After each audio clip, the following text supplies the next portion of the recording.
Bem, vamos lá, mais um vídeo sobre esse tema, porque tem que ser um tema realmente muito debatido. Se você não me conhece, eu sou Gabriel Teixeira. Gabriel Teixeira é jogador do Fluminense. Sou Gabriel Amaral, jornalista e tricolor. Sim, sou jornalista e sou tricolor.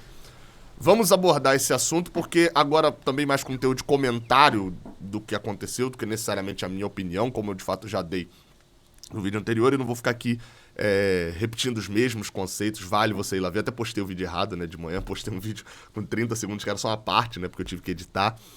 Mas o vídeo correto já tá no ar, já vou deixar aqui no card com a minha opinião sobre todo esse caso, ok? Agora vamos para a posteriori, né? O Fluminense soltou uma nota, já tinha soltado quando eu gravei o vídeo mesmo, e eu peguei alguns teores ali dessa nota e falei algumas coisas, enfim. Mas no Redação Sport TV, programa do Sport TV dessa manhã, foi debatido o assunto e o Mário Bittencourt entrou numa participação de quase 40 minutos falando lá. E eu vou abordar alguns pontos aqui. Não vou colocar pedaços, porque realmente foi uma participação muito grande. Vale você ir lá ver, buscar aí no Sport TV, ou de repente o próprio Sport TV vai postar o vídeo. Mas eu vou citar algumas frases aqui que foram ditas. Para começar, minha opinião, tá? O meu comentário sobre a participação do Mário Bittencourt lá no Sport TV. Ela começa de uma forma que afeta todo o resto. Ela começa negativamente de uma forma que afeta todo o resto. O participante estava lá, o Mansur, o Carlos Eduardo Mansur, Marcelo Barreto, e um participante que tinha participado anterior, um jornalista que é negro, o Luiz Teixeira. Eu confesso que não conhecia totalmente o Luiz, não, já tinha visto uma vez ou outra, mas nunca tinha parado para ouvir. Ele tinha feito um comentário de que se o presidente do Fluminense fosse negro, ele não faria aquela nota. Aquela nota não seria escrita dessa maneira ou algo assim. Não estou citando exatamente o que ele disse, mas foi nesse teor.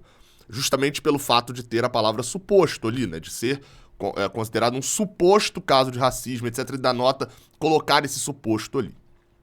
Ok, isso foi dito pelo Luiz.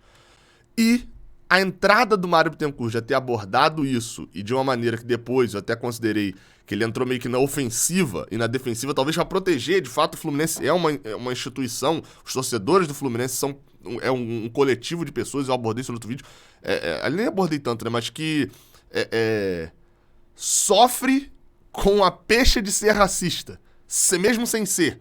É imputado isso ao torcedor do Fluminense. Isso é um problema sério na sociedade. E que eu falei no outro vídeo, né? Você generaliza e não combate, não adianta de nada. Você só personaliza, aliás, você coletiviza algo que deveria ser personalizado. Uma conduta que deveria ser personalizada. Mas enfim, teve esse comentário, obviamente não agredindo o Fluminense, mas agredindo a postura. E eu entendo totalmente o Luiz Teixeira. Só que a condução, e entendo a reclamação do Mário Bittencourt no início também, de querer justificar, de que de fato essa diferenciação pode ser prejudicial, né? O presidente do Fluminense não é quem escreve a nota, só aprova a nota, enfim. Às vezes o presidente do Fluminense é branco, mas toda a nota foi redigida por uma pessoa negra, enfim.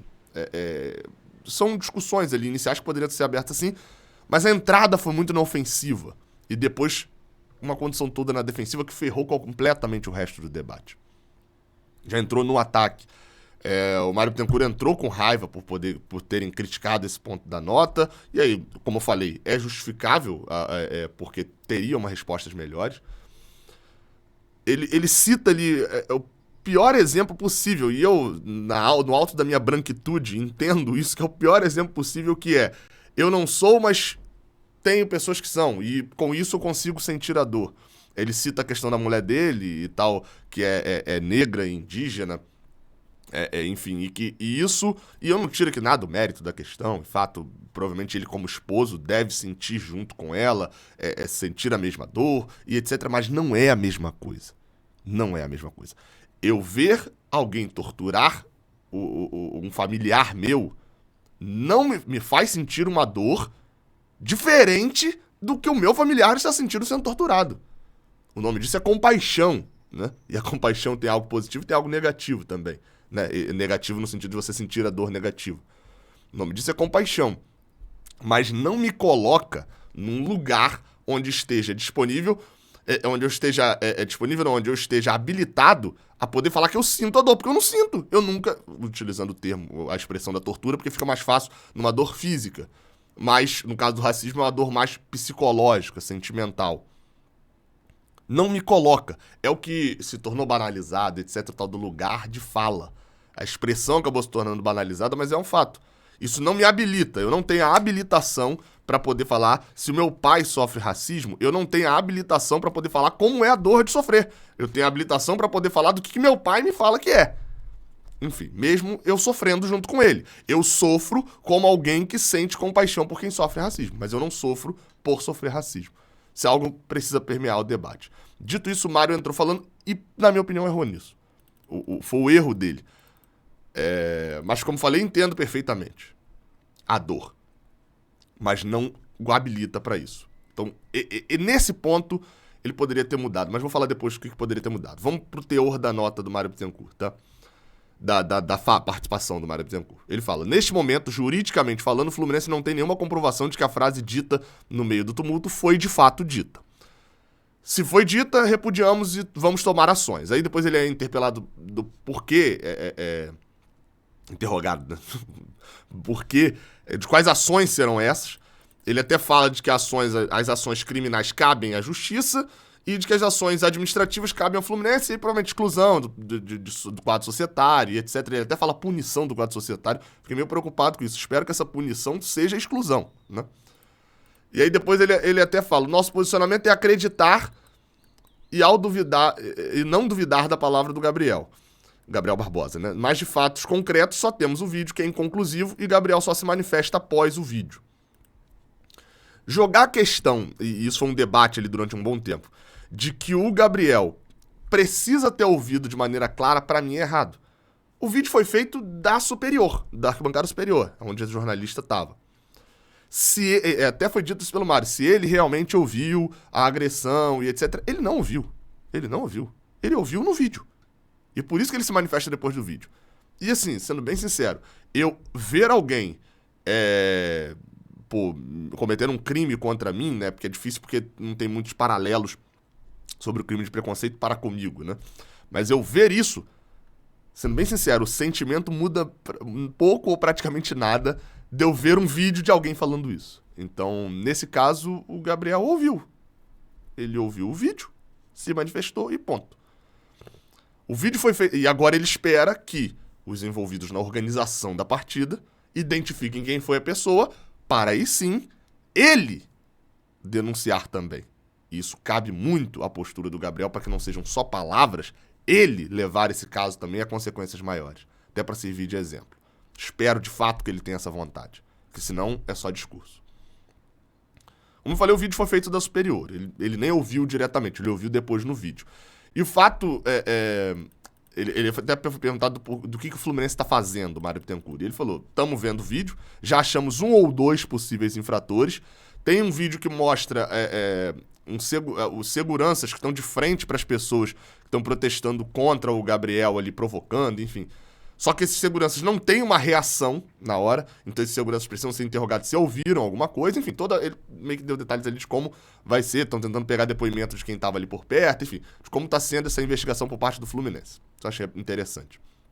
Mas como eu falei, isso vai ficar escondido depois do início que aconteceu. O Luiz Teixeira voltou pro programa, ele nem estava mais na hora do programa, voltou, fez a abordagem, enfim, todo aquele início, os 5, 6 minutos iniciais, quebraram todo o resto. Porque aquilo lá se tornou um bate-boca, né, quase, no programa, e aquilo lá se torna manchete, o resto se torna nota de rodapé. Como poderia ter sido melhor? A nota do Fluminense fala em suposto. Como você pode escapar, entre aspas, do suposto? E aqui eu tô falando agora como Gabriel Amaral, pensando na instituição Fluminense, pensando na forma de escapar dessa crítica. Era bem simples, questão jurídica. A fala do Luiz Teixeira foi meio que assim, né? Se o presidente fosse negro, ele não faria essa nota desse jeito. O Mário Bittencourt poderia ter facilmente escapado, facilmente entre aspas, né? Respondido o seguinte, aberto falando, deixando claro isso, falando, olha só, mas se o jornalista fosse advogado e presidente do Fluminense, teria o cuidado que eu tive. Ele até depois, no final, o Mário Bittencourt usa um exemplo bom. A Ferdi se manifesta da mesma maneira, ao dizer que vai denunciar, falando o termo suposto. E eu debati bastante isso lá nos grupos do Fluminense à noite, falando, o Fluminense coloca o suposto ali porque isso é um praxe jurídico. De você não imputar o crime. O áudio, pra mim, eu ouvi a palavra macaco. Mas eu sei reconhecer que não é nítido, não. Não é nítido que foi dito. Sabe o que é nítido? Se eu virar aqui agora e falar macaco. Isso é nítido. Ou pelo menos que você consiga distinguir cada sílaba. Isso é nítido. A gente não pode relativizar o debate do nítido. Do que é nítido e do que não é. Teve várias pessoas, inclusive não tricolores, que acharam que não ouviu a palavra. Por mais que repetindo, eu acho e acho que foi dito mesmo. Mas não tem como afirmar que é nítido, não. Não tem o vídeo da pessoa falando, o vídeo está em outra direção, não dá pra fazer leitura labial. Você não tem um áudio claro, porque tinha muita gente gritando perto, e dá pra entender, no meu ver, dá pra entender. Mas no ver de outras pessoas, não. Tem gente que viu a calça rosa, teve gente que viu a calça azul, né? Aquele debate antigo. Muito antigo na internet mesmo. Então, assim, no final, o Mário Bittencourt traz um discurso certo. Olha só, a FERJ usou o suposto, a gente usou o suposto por questões jurídicas. Se você me perguntar a minha opinião pessoal, eu vou te responder a minha opinião pessoal. Só que o posicionamento da instituição, e é isso ele fala, o posicionamento da instituição não pode ser o meu pessoal. A nota passa pela comunicação, pelo jurídico, por várias pessoas, e faltou ele dizer que passa por pessoas negras, inclusive. Eu não tenho certeza se passa, mas espero que sim. A nota passa por todos os departamentos. E cada departamento fala, olha só, se isso aqui for dito, a gente pode sofrer uma retaliação desnecessária, isso daqui não está correto. O jurídico fala isso, a comunicação fala, se essa nota sair com esse erro de português, se essa nota sair com esse parágrafo errado, se essa nota sair com essa construção errada, a gente vai ter problemas. Enfim, um monte de mãos. Qual foi o principal erro? Não ter entrado falando isso. Entrado citando situação familiar que a gente sabe. Por mais que eu não seja tão engajado quanto talvez deveria nessa luta, etc. Tenho parentes negros, mas, enfim, nunca tive na família, assim, claros casos de racismo, enfim, ou próximos a mim e tal. Mas eu vejo muitos debates públicos sobre racismo, né? Quando alguém é cancelado, e assim, você sabe algumas coisas que a pessoa não pode falar. Se a pessoa é cancelada e ela fala desculpa quem se sentiu ofendido, é a maior burrice que existe. Se a pessoa falar, não, eu não sou racista, porque eu tenho um amigo negro, é a pior burrice que existe. E aqui eu tô falando só de comunicação, não tô nem falando de ação exatamente, pessoal e do debate do racismo, eu tô falando de comunicação. E entrar falando que sente a dor porque a mulher dele sofre, é algo que, por mais que, como eu debati lá no início, falei lá no início, a questão pessoal dele, ele sinta compaixão e tenha isso, faltou o entendimento, e o Mário Bittencourt pode entender isso, se ele estiver vendo esse vídeo aqui, talvez entenda e busque opinião. Não busque opinião em mim, eu não sou especialista nisso, mas busque em especialistas. Jamais vai ser a mesma coisa dele sentir o racismo. E faltou esse entendimento na entrada. O que foi dito depois, a postura do Fluminense, aí, por mais que eu tenha achado interessante, pouco importa. Porque a análise já estava sendo feita antes. Até mesmo o fato de depois, o tempo reservado, porque a discussão ficou muito longa, para poder abordar, o Redação fez isso corretamente, abordar o caso do preconceito na torcida do Flamengo, esse sim nítido e bem mais claro, porque é um canto, que por mais que eu não tenha ouvido do estádio, o vídeo é bem claro, esse sim é nítido, ficou pequeno o debate disso. Passou, só passou. E pouco foi abordado. Enfim, achei, no todo, se eu dividir em blocos, se tem um bloco péssimo, um bloco bom de participação de Mário Bittencourt. O problema é que, no todo, ficou tudo péssimo. A primeira impressão foi a que ficou. Vamos aguardar os debates jurídicos desse caso. Valeu.